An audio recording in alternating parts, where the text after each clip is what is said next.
नमस्कार, स्वागत है आपका तमाम अहम खबरों के साथ। हाजिर हूं मैं अमृता चौरसिया। सबसे पहले नजर हेडलाइंस पर। जेएनयू में आनंद शर्मा पर हमले को लेकर कांग्रेस की प्रधानमंत्री से कार्रवाई की मांग। बीजेपी ने जताई राहुल गांधी के बयान पर आपत्ति। दिल्ली सरकार का मजिस्ट्रेट जांच का आदेश। सरकार का सरल और पारदर्शी कर व्यवस्था बनाने पर जोर। मेक इन इंडिया वीक कार्यक्रम में बोले प्रधानमंत्री मोदी, भारत को वैश्विक विनिर्माण हब बनाना लक्ष्य। तमिलनाडु में मिलकर चुनाव लड़ेंगे कांग्रेस डीएमके। गुलाम नबी आजाद ने डीएमके को बताया भरोसेमंद सहयोगी। बीजेपी ने कहा नहीं मिलेगा फायदा।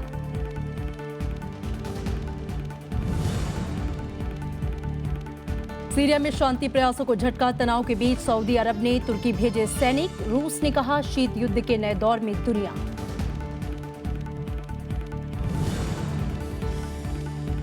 और 156 स्वर्ण के साथ दक्षिण एशियाई खेलों में शिखर पर भारत। विशाखापत्तनम में आज टीम इंडिया श्रीलंका के बीच तीसरा T20 मैच। मीरपुर में अंडर 19 में भारत वेस्टइंडीज की खिताबी भिड़ंत। खबरें विस्तार से। राज्यसभा में कांग्रेस के उपनेता आनंद शर्मा पर जेएनयू कैंपस में हमले के लिए पार्टी ने एबीवीपी को जिम्मेदार ठहराया है। कांग्रेस ने इस मामले में प्रधानमंत्री से स्पष्टीकरण मांगा तो छात्रों के साथ एकजुटता दिखाने जेएनयू पहुंचे राहुल गांधी ने कहा कि संस्थान की आवाज दबाने वाले लोग राष्ट्र विरोधी हैं। बीजेपी ने राहुल गांधी के बयान पर कड़ा एतराज जताया है और इसी बीच दिल्ली सरकार ने मामले की मजिस्ट्रेट जांच के आदेश दे दिए हैं। जेएनयू में देश विरोधी नारे के मामले में छात्र संघ अध्यक्ष कन्हैया कुमार की गिरफ्तारी ने सियासी रंग ले लिया। पुलिस कार्रवाई के विरोध में छात्रों के एक वर्ग के प्रदर्शन को राजनीतिक दलों का भी साथ मिला। वामदल और जेडीयू नेताओं के अलावा कांग्रेस उपाध्यक्ष राहुल गांधी भी छात्रों को समर्थन जताने जेएनयू पहुंचे।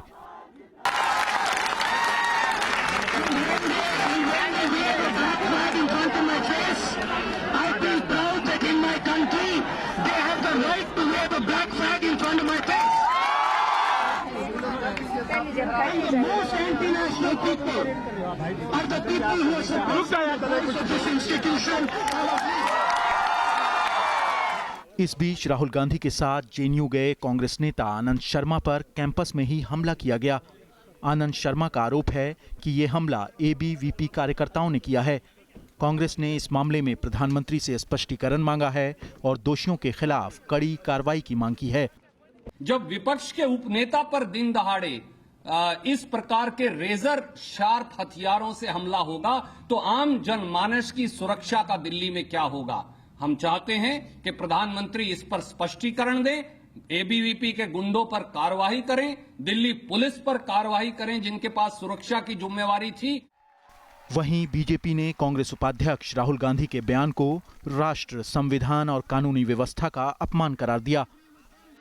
क्या सरकार ऐसी चीजों और ऐसे तत्वों और ऐसी चीजों के खिलाफ कार्रवाई उसे नहीं करनी चाहिए? और सरकार अगर कार्रवाई करती है, इन्वेस्टिगेशन करती है या कोई इसके विरुद्ध में बोलता है तो वो देशद्रोही हो जाते हैं। ये देशद्रोह का तो बहुत अजीब नई परिभाषा दे रहे हैं राहुल गांधी जी। इस बीच दिल्ली सरकार ने जेएनयू घटना की मजिस्ट्रेट जांच के आदेश दे दिए हैं। सीपीएम महासचिव सीताराम येचुरी के नेतृत्व में कल कई दलों के नेताओं ने मुख्यमंत्री अरविंद केजरीवाल से मुलाकात कर स्वतंत्र मजिस्ट्रेट जांच की मांग की थी। इससे पहले वाम दलों के साथ जेडीयू ने गिरफ्तारी के विरोध में गृह मंत्री राजनाथ सिंह से मुलाकात की। वहीं गृह मंत्रालय राष्ट्र विरोधी गतिविधियों के खिलाफ कड़ी कार्रवाई की बात कह रहा है। Bureau report, Rajya Sabha TV. और मेक इन इंडिया वीक की शुरुआत करते हुए प्रधानमंत्री नरेंद्र मोदी ने निवेशकों से स्थायी और पारदर्शी कर प्रणाली का वादा किया। मुंबई में चल रहे इस कार्यक्रम में प्रधानमंत्री ने मेक इन इंडिया को देश का सबसे बड़ा ब्रांड करार दिया और निवेशकों से मौके का फायदा उठाते हुए भारत में बड़े पैमाने में निवेश का न्योता दिया। देश में विनिर्माण क्षेत्र को रफ्तार देने के लिए प्रधानमंत्री नरेंद्र मोदी ने शनिवार को मुंबई में मेक इन इंडिया वीक का उद्घाटन किया। इस मौके पर उन्होंने कहा कि ये भारत में निवेश का सबसे अच्छा समय है। उनकी सरकार सुधारों की दिशा में आगे बढ़ रही है और लाइसेंसिंग और मंजूरी की प्रक्रिया को आसान बनाया जा रहा है। On the front of policy and procedure, we have made our systems cleaner, simpler, proactive and business friendly. I believe in minimum government and maximum governance. प्रधानमंत्री ने कहा कि सरकार सकल घरेलू उत्पाद में 25% हिस्सेदारी विनिर्माण क्षेत्र की चाहती है। उन्होंने इस शताब्दी को एशिया की सदी करार दिया और भारत को इसका केंद्र बनाने में सहयोग मांगा। This century is Asia's century. My advice to you is to make India your center if you want this century to be your century. This is the best time ever to be in India. कार्यक्रम में Sweden के प्रधानमंत्री Stephen Löfven और Finland के प्रधानमंत्री Zuha Sipila भी मौजूद रहे। मेक इन इंडिया वीक में 49 देशों से सरकारी प्रतिनिधि और 68 देशों के व्यापारिक प्रतिनिधि हिस्सा ले रहे हैं। साथ ही 10,000 से ज्यादा देशी विदेशी कंपनियां भी शामिल हैं। Bureau report, Rajya Sabha TV.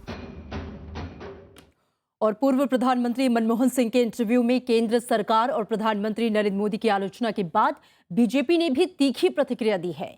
वित्त मंत्री अरुण जेटली ने अपने पोस्ट में कहा कि देश की अर्थव्यवस्था लगातार मजबूत हो रही है, लेकिन कांग्रेस ने जीएसटी समेत कई बिलों को जानबूझकर अटका रखा है।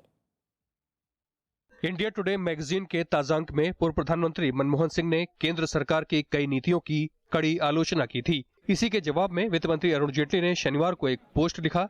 इसमें जेटली ने कहा कि रचनात्मक और पक्षपात रहित सलाह की जरूरत कांग्रेस को है।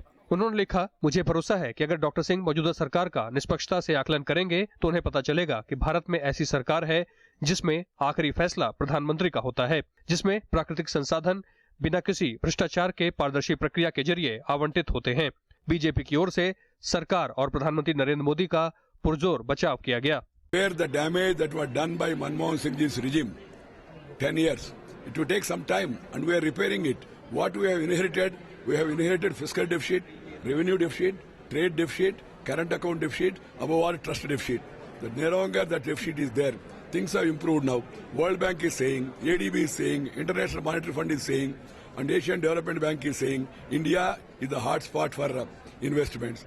दरअसल मनमोहन सिंह ने सरकार की पाकिस्तान नीति से लेकर आशायुता, बीफ बैन, मुजफ्फरनगर और दादरी कांड में प्रधानमंत्री नरेंद्र मोदी की चुप्पी पर सवाल उठाए थे। जाने माने अर्थशास्त्री मनमोहन सिंह ने कहा कि केंद्र की नरेंद्र मोदी सरकार देश की अर्थव्यवस्था के लिए पर्याप्त कदम नहीं उठा रही है। उन्होंने कहा कि कच्चे तेल की घटी कीमतों का फायदा भी सरकार ने गंवा दिया। मनमोहन सिंह ने यह भी शिकायत की है कि मोदी सरकार विपक्ष तक नहीं पहुंचती। डॉक्टर मनमोहन सिंह जी ने सही बात की है कि कोई ऐसी एंगेजमेंट नहीं है, कोई रचनात्मक बातचीत सरकार की, प्रधानमंत्री की विपक्ष के साथ नहीं है। वित्त मंत्री अरुण जेटली ने जीएसटी से जुड़े संविधान संशोधन विधेयक को अटकाने के मामले में भी कांग्रेस की तीखी आलोचना की है। वित्त मंत्री ने लिखा है कि कांग्रेस इस विधेयक के मामले में अपने पहले के रुख से पलट गई। उन्होंने कहा कि जीएसटी की दरों को संविधान का अंग नहीं बनाया जा सकता। दरअसल जीएसटी को पारित कराने को लेकर सरकार पुरजोर कोशिश में है, लेकिन संसद के बीते 2 सत्रों में ये विधेयक पारित नहीं हो पाया। Bureau report, Rajya Sabha TV. और तमिलनाडु में कांग्रेस और डीएमके मिलकर चुनाव लड़ेंगे। कांग्रेस नेता गुलाम नबी आजाद ने डीएमके प्रमुख से मिलने के बाद इसकी घोषणा की। हालांकि सीटों के बंटवारे को लेकर अभी बातचीत नहीं हुई है, लेकिन कांग्रेस का कहना है कि डीएमके उनकी सबसे भरोसेमंद सहयोगी है और इस गठबंधन को जनता दिल खोलकर वोट देगी। तमिलनाडु विधानसभा चुनाव से पहले कांग्रेस और डीएमके ने एक बार फिर हाथ मिला लिया है। शनिवार को कांग्रेस नेता गुलाम नबी आजाद ने चेन्नई में डीएमके प्रमुख करुणानिधि से मुलाकात की और चुनावी रणनीति पर चर्चा की। We will form the government under the leadership of DMK party, and DMK, Congress and other allies will be a very formidable combination to defeat other political parties. DMK Congress के नेतृत्व वाले यूपीए सरकार में भी सहयोगी थी, लेकिन 2013 में श्रीलंकाई तमिलों के मुद्दे पर दोनों ने अपने रास्ते अलग कर लिए थे। 3 साल बाद एक बार फिर दोनों दलों ने तमाम मतभेदों को भुलाते हुए हाथ मिलाया है। हालांकि बीजेपी का कहना है कि इससे चुनाव में उन्हें कोई फायदा नहीं मिलेगा। maldevelopment and underdevelopment of Tamil Nadu. So that nothing new in this alliance. It won't create any impact, and it is a corrupt alliance, and it is a rejected alliance by the people. ये अभी तक साफ नहीं हो पाया है कि विजयकांत की पार्टी डीएमडी के गठबंधन का हिस्सा होगी या नहीं। कांग्रेस का कहना है कि ये फैसला करुणानिधि को करना है। तमिलनाडु में कुल 234 विधानसभा सीटें हैं और अगले कुछ महीनों में यहां चुनाव होने वाले हैं। Bureau report, Rajya Sabha TV. और दिल्ली के अरविंद केजरीवाल सरकार के आज 1 साल पूरे हो गए हैं और इस मौके पर मुख्यमंत्री फोन से जनता के सवालों का जवाब देंगे। और इसी बीच कांग्रेस ने जहां राज्य सरकार को हर मोर्चे पर विफल बताया, तो वहीं बीजेपी इसे टकराव का साल करार दिया है। दिल्ली की आम आदमी पार्टी सरकार का आज 1 साल पूरा हो गया। इस मौके पर मुख्यमंत्री अरविंद केजरीवाल अपने मंत्रिमंडल सहयोगियों के साथ जनता के सवालों का जवाब देंगे, साथ ही कुछ नई घोषणाएं कर सकते हैं। वहीं कांग्रेस इस दिन को छलावा दिवस के रूप में मना रही है और राजघाट से आईटीओ चौक तक कैंडल मार्च निकालेगी। शनिवार को कांग्रेस ने राज्य सरकार को हर मोर्चे पर विफल बताते हुए एक किताब जारी की थी। जैसे दिल्ली की सब जनता मानती है कि रिपोर्ट कार्ड में ये 100 में से 0 रहे और रिपोर्ट कार्ड के हिसाब से पूर्णतः ये विफल रहे, पूरी फेलियर रहे। बीजेपी ने केजरीवाल सरकार के 1 साल को टकराव का साल करार दिया। ये जितने भी वायदे हैं 70 के 70 वायदे, ये सरकार पूरी तरह से विफल हुई है। लोगों को कहा गया था कि उनको पानी फ्री मिलेगा, लोगों को कहा गया था कि बिजली उनको आधे दाम पर मिलेगी, लेकिन कहीं कुछ नहीं हुआ। और इस तरह से ये सरकार केवल और केवल टकराव की राजनीति करती रही। निगम को जिस तरीके से परेशान किया गया। पिछले साल अरविंद केजरीवाल ने विधानसभा चुनाव में प्रचंड बहुमत के साथ दिल्ली के मुख्यमंत्री के तौर पर शपथ ली थी। Bureau report, Rajya Sabha TV. और 26/11 मुंबई हमले के आरोपी डेविड कोलमैन हेडली ने गवाही के छठे दिन भी कई अहम खुलासे किए। हेडली ने उन दस्तावेजों की तस्दीक की जिसके जरिए ये साबित होता है कि इस हमले में आतंकी संगठन लश्कर-ए-तैयबा का हाथ था। हेडली ने हाफिज सईद और ज़कीउर रहमान लखवी के बारे में पुख्ता जानकारी देकर पाकिस्तान की असलियत सामने ला दी। हेडली की अगली गवाही अब 22 फरवरी के बाद होगी। वीडियो कॉन्फ्रेंसिंग के जरिए डेविड कोलमैन हेडली ने अपनी गवाही में पाकिस्तान की पोल खोल दी। मुंबई हमले में पाकिस्तान की कार्रवाई पर हेडली ने जो खुलासा किया वो चौंकाने वाला है। हेडली ने बताया कि हमले के आरोपी आतंकी सरगना ज़कीउर रहमान लखवी और हाफिज सईद के खिलाफ पाकिस्तान की कार्रवाई सिर्फ दिखावा है। साजिद मीर ने भी एक्सेप्ट कर लिया कि हाफिज सईद और ज़कीउर रहमान लखवी इनके खिलाफ कोई एक्शन नहीं होगी। लखवी को जो जेल में डाला है वो सिर्फ सुपरफिशियल एक्शन है। हेडली ने बताया कि 2009 में उसने पुणे के इंडियन आर्मी इंस्टॉलेशन और इंडियन आर्मी के दक्षिण कमांड के हेडक्वार्टर की भी रेकी की थी। हेडली के अनुसार पाकिस्तानी खुफिया एजेंसी के अधिकारी मेजर इकबाल ने उसे भारतीय सेना में से जासूस नियुक्त करने के लिए कहा था। हेडली ने होटल ताज पर हमले के दौरान खुफिया एजेंसियों के जरिए इंटरसेप्ट की गई आवाज की पहचान की। उसने 3 आदमियों के आवाज आज पहचाने। पहला शख्स उसने कहा कि अबू काफा, अबू अल खामा और साजिद मीर, ये तीनों आवाज इसने पहचाने हैं। गवाही के दौरान हेडली ने उन सांकेतिक शब्दों का भी खुलासा किया जिसके जरिए वो अमेरिका में रहते हुए लश्कर के आतंकियों के बारे में जानकारी हासिल करता था। उसने ये भी बताया कि ज़कीउर रहमान और हाफिज सईद के बारे में जानकारी के लिए चाचा शब्द का इस्तेमाल किया जाता था। Bureau report, Rajya Sabha TV. यहाँ रुकेंगे एक छोटे से ब्रेक के लिए।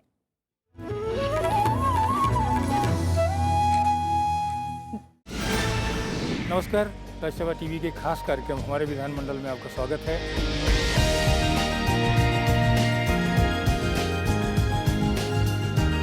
इस एपिसोड में हम आपको दिखाएंगे उत्तराखंड विधानसभा पर अपना खास प्रोग्राम, सिर्फ राज्यसभा टीवी पर।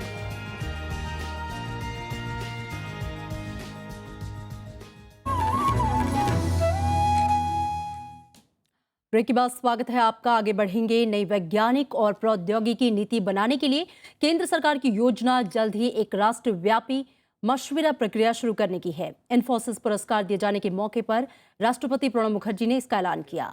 उन्होंने कहा कि वैज्ञानिक शोध और आत्मनिर्भरता को बढ़ावा देने के लिए सरकार की योजना विजन 2020 मशविरा प्रक्रिया शुरू करने की है, जिससे जनता तक पहुंचने वाली पहली वैज्ञानिक और प्रौद्योगिकी नीति विकसित की जा सके।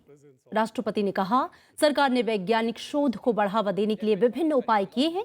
इसमें वैज्ञानिक विभागों का बजट बढ़ाना, वैज्ञानिक शिक्षा और शोध के लिए नए संस्थान स्थापित करना शामिल है। प्रणब मुखर्जी ने कहा कि भारत और जर्मनी जल्द ही स्वास्थ्य और जैव चिकित्सा विज्ञान जैसे क्षेत्रों में साझा शोध शुरू करेंगे। उन्होंने भारत के बड़े परमाणु भौतिकी अनुसंधानकर्ता बनने की उम्मीद जताई है। We hope to focus in future on 3 types of scientific efforts. First, the blue sky research dealing with the important developments in fundamental sciences, including advanced materials, high performance computing, and medical biology. और मुंबई में आयोजित छठे राष्ट्रीय विज्ञान film समारोह में विज्ञान पर बनने वाली फिल्मों को बढ़ावा देने के लिए बजट में अलग से प्रावधान की मांग उठी। समारोह के मुख्य अतिथि निर्माता निर्देशक MS सत्तू ने कहा, इससे न सिर्फ विज्ञान के प्रचार प्रसार को बढ़ावा मिलेगा, बल्कि लोगों को विज्ञान से जुड़ी जानकारी आसानी से मिलेगी। समारोह के अंतिम दिन कश्मीर के वुलर झील पर बनी फिल्म सेविंग द सेवियर और नागालैंड इज चेंजिंग को गोल्डन वेवर का अवार्ड दिया गया। Award goes to Saving the Savior, directed by Jalaluddin Baba. तालियों की गड़गड़ाहट के बीच राष्ट्रीय विज्ञान फिल्म समारोह में 2 फिल्मों को 1-1 लाख रुपए का गोल्डन वेवर अवार्ड दिया गया। कश्मीर की वुलर झील की बदहाली पर बनी फिल्म सेविंग द सेवियर के निर्माता जलालुद्दीन बाबा को व्यक्तिगत फिल्म निर्माताओं की श्रेणी में गोल्डन वेवर अवार्ड से नवाजा गया। जलालुद्दीन बाबा को इस फिल्म के लिए टेक्निकल एक्सेलेंस का भी अवार्ड दिया गया। इनफैक्ट पहले ही दिन से जब मैंने बच्चे को देखा, बच्चे का चाल डाल देखा, उसके बोलने का ढंग देखा, उसका जो नैरेटिव है वो देखा, मुझे पहले दिन से पता था। और उसकी जो मेहनत है, उसका जो विचार था, जो आइडिया उसने लिया है, the moment kind of a thing, I felt it's going to become a big in whole of the country and in whole of the world. और आज नतीजा हमारे सामने है। वहीं संस्थाओं की कैटेगरी में नागालैंड की जैविक विविधताओं पर बनी फिल्म नागालैंड इज चेंजिंग को भी गोल्डन वेवर अवार्ड दिया गया। गुरमीत सप्पल के निर्देशन में बनी इस फिल्म को बेहतरीन साउंड रिकॉर्डिंग और डिजाइन के लिए टेक्निकल एक्सेलेंस का भी अवार्ड दिया गया। ये अब ज्यूरी के दिमाग में क्या था ये तो कहना बहुत मुश्किल है, लेकिन हमारी फिल्म जब पूरी दुनिया में सब जगह पे जंगल नष्ट हो रहे हैं, सब जगह जानवरों का शिकार हो रहा है और कहीं उम्मीद नहीं दिखती, तो ये जो नागालैंड इज चेंजिंग है ये एक उम्मीद देती है हमें कि जब कम्युनिटी पे, जब समाज पे बहुत बड़ा संकट पड़ता है तो समाज इकट्ठा करके उस बर्बादी को एक नई शुरुआत देने में भी सक्षम है, उस स्थिति को कंप्लीटली पलटने में भी सक्षम है। I think Nagaland is changing इसीलिए मुझे लगता है कि कनेक्ट करती है क्योंकि उसमें उम्मीद है। इस समारोह के मुख्य अतिथि MS सत्यू ने विज्ञान के प्रसार के लिए 24 घंटे के एक राष्ट्रीय चैनल होने की जरूरत बताई। ये एक साइंस चैनल होनी चाहिए जहां इस तरह की फिल्में दिखा सकें। अगर हमारे दूरदर्शन या बाकी जो सैटेलाइट टेलीविजन वालों को कोई इंटरेस्ट नहीं है इसमें। समारोह में कम्युनिकेटिंग साइंस थ्रू फिल्म के वर्कशॉप में जामिया मिलिया इस्लामिया यूनिवर्सिटी के मीडिया विभाग के डायरेक्टर इफ्तिकार अहमद ने विज्ञान पर आधारित फिल्मों की बारीकियों के बारे में बताया। The responsibility of filmmaker, you can understand, is more than a doctor, more than a journalist. Award से वंचित रहे करीब 65 फिल्म निर्माताओं को संबोधित करते हुए ज्यूरी सदस्यों ने कहा कि अवार्ड नहीं मिलना महज एक संयोग की बात है, उन्हें अपने काम को जारी रखना चाहिए। समापन समारोह में वैज्ञानिकों और फिल्म निर्माताओं के बीच चर्चा भी हुई, जिसमें दोनों पक्षों ने अपने विचारों को साझा किया। अलग अलग श्रेणियों में बनी फिल्मों को भी पुरस्कृत किया गया, जिसमें बच्चों की बनाई फिल्में भी शामिल थी। कैमरामैन राज ठाकुर के साथ संजय कुमार, राज्यसभा टीवी, मुंबई। सीरिया में जारी संघर्ष के बीच रूसी प्रधानमंत्री दमित्री मेदवेदेव ने शनिवार को कहा कि रूस और पश्चिम के बीच तनाव ने दुनिया को नए शीत युद्ध के दौर में पहुंचा दिया है। उन्होंने आरोप लगाया कि नाटो के सदस्य देश हर रोज नई धमकियां देते हैं। हालांकि नाटो ने रूस के आरोपों से इनकार किया है। इधर तुर्की में सऊदी विमानों और सैनिकों के पहुंचने की खबर है और इस पर रूस और ईरान ने चेतावनी दी है कि सीरिया में सैनिक कार्यवाही विश्व युद्ध के हालात पैदा कर सकते हैं। रूसी प्रधानमंत्री दिमित्री मेदवेदेव के मुताबिक यूक्रेन और सीरिया की वजह से पश्चिमी देशों के साथ रूस के रिश्तों पर असर पड़ा है। मेदवेदेव ने कहा कि दुनिया फिसलकर शीत युद्ध के नए दौर में पहुंच गई है। सीरिया में सऊदी और तुर्की की सैन्य तैयारियों पर मेदवेदेव ने कहा कि इससे विश्व युद्ध छिड़ने का खतरा है।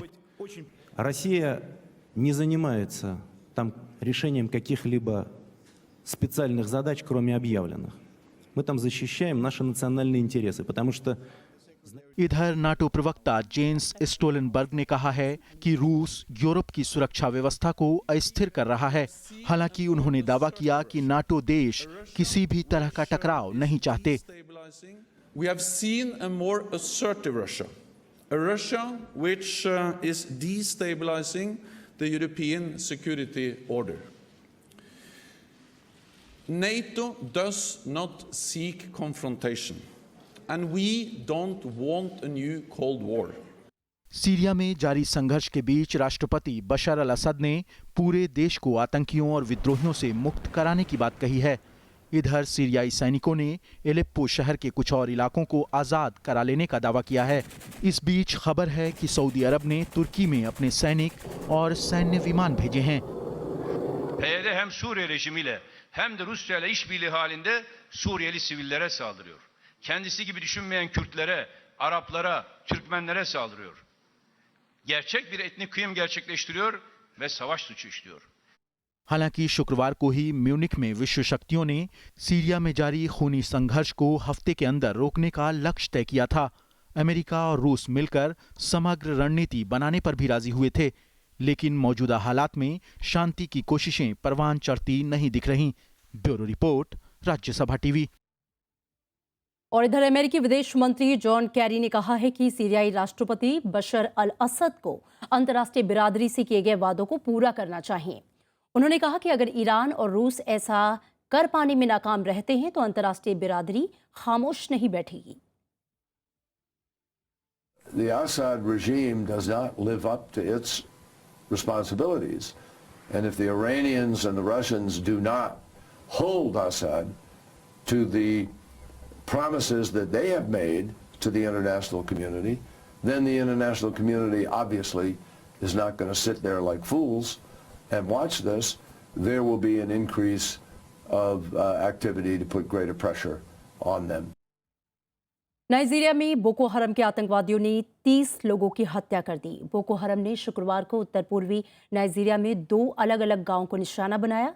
हमलावरों ने यक्षरा गांव में 22 लोगों की हत्या की, जबकि नजदीक में ही बसे मैदीगुरी में 8 लोग मार दिए गए। इससे पहले 30 जनवरी को बोको हरम ने नाइजीरिया में 80 लोगों की हत्या कर दी थी। और अब खेल की खबरें। भारत और श्रीलंका के बीच T20 के 3 मैचों की सीरीज का आज आखिरी मैच खेला जाएगा। विशाखापत्तनम में खेले जाने वाले इस मैच में दोनों टीमें जीत के इरादे से मैदान में उतरेंगी। रांची में खेले गए T20 मैच जीतने के बाद टीम इंडिया की कोशिश आखिर मैच जीतकर सीरीज पर कब्जे की होगी। भारत ने रांची में शुक्रवार को हुए दूसरे T20 मैच में श्रीलंका को 69 रनों से करारी शिकस्त देकर श्रीलंका में 1-1 से बराबरी कर ली। वहीं पुणे में हुआ पहला T20 मैच भारत हार गया। बांग्लादेश के मीरपुर में आईसीसी अंडर 19 क्रिकेट विश्व कप का फाइनल मैच खेला जा रहा है। वेस्टइंडीज ने टॉस जीतकर पहले गेंदबाजी का फैसला किया है। टीम इंडिया की शुरुआत निराशाजनक रही। सलामी बल्लेबाज आर पंत ने महज 1 रन बनाकर वो आउट हुए।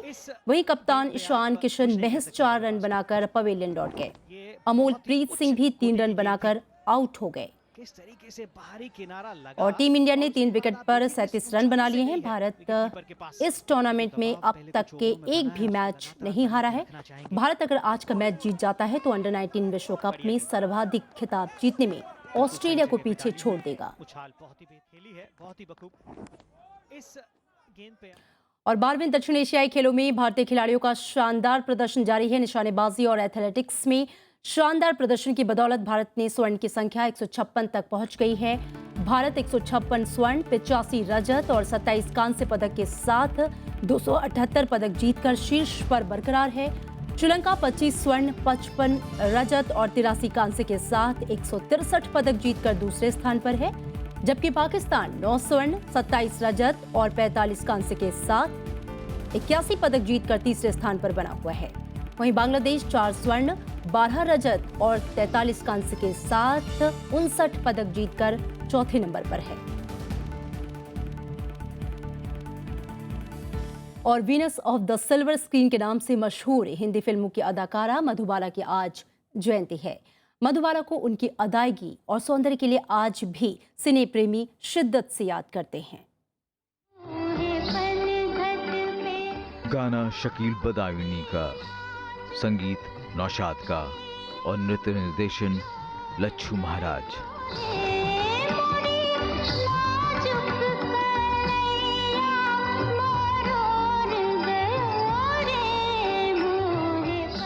लेकिन जब पर्दे पर मधुबाला ने इसे निभाया तो सेंसुअलिटी को पर्सोनिफाई कर दिया, जिसकी मिसाल अब तक तो नहीं मिली है।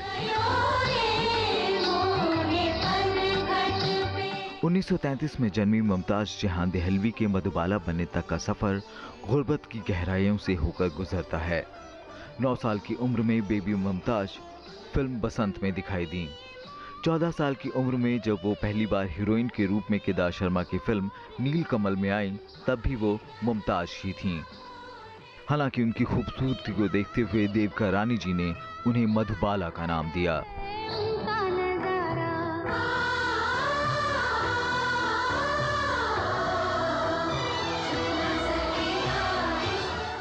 (1949) में महल के रिलीज होने के साथ पूरा देश मधुबाला का मुरीद था। मधुबाला की खूबसूरती कभी रूहानी लगती थी, कभी बस एक चंचल लड़की का लड़कपन, तो कभी ऐसी कि दिल धड़कना भूल जाए।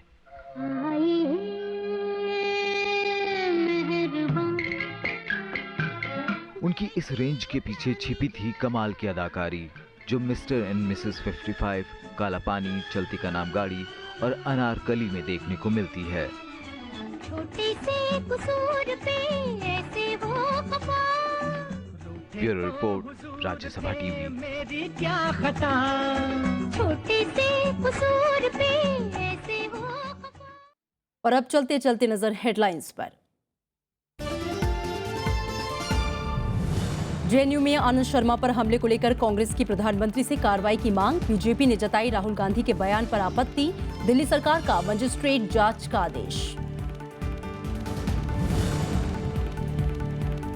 सरकार का सरल और पारदर्शी कर व्यवस्था बनाने पर जोर। मेक इन इंडिया वीक कार्यक्रम में बोले प्रधानमंत्री मोदी, भारत को वैश्विक विनिर्माण हब बनाना लक्ष्य। तमिलनाडु में मिलकर चुनाव लड़ेंगे कांग्रेस डीएमके। गुलाम नबी आजाद ने डीएमके को बताया भरोसेमंद सहयोगी। बीजेपी ने कहा नहीं मिलेगा फायदा।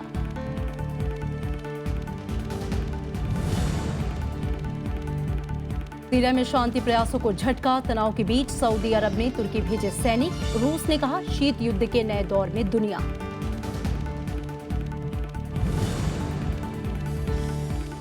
और 156 स्वर्ण के साथ दक्षिण एशियाई खेलों में शिखर पर भारत। विशाखापत्तनम में आज टीम इंडिया श्रीलंका के बीच तीसरा T20 मैच। मीरपुर में अंडर 19 में भारत वेस्ट इंडीज की खिताबी भिड़ंत। फिलहाल खबरों में इतना ही, आगे देखिए गुफ्तगू।